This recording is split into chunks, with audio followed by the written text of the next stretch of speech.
সরস্বতী শিশু মন্দিরের ক্লাস 5-এর দেশ দখল লড়াইয়ের ইতিহাসের পাঠের থেকে প্রশ্নের উত্তরগুলো করে দেওয়া হলো। ধরে দেওয়া হলো।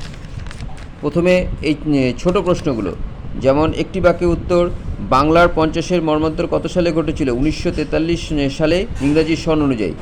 তারপর সপ্তবর্ষ ব্যাপী যুদ্ধ কত হয়েছিল? 1756 থেকে 1763 সাল পর্যন্ত। এবার প্রথম বিশ্বযুদ্ধ কত সালে হয়েছিল? 1914 সালে। কত সালে দ্বিতীয় বিশ্বযুদ্ধ হয়েছিল? 1939 সালে। এর সঙ্গে এই ছোট প্রশ্নের উত্তরগুলো সব তুলে ধরা হলো। তুলে ধরার উপরেও পেছন পাতায় যেগুলো আছে শূন্যস্থান পূর্ণ, সেগুলো সব করে দেওয়া হলো। শূন্যস্থান পূর্ণ, সত্যি মিথ্যা এবং কস্তম্ভ খস্তম্ভ মেলানো এবং সঠিক উত্তরের নিচে দাগ দিয়ে এই চ্যাপ্টারটিকে সম্পূর্ণভাবে কমপ্লিট করে দেওয়া হলো।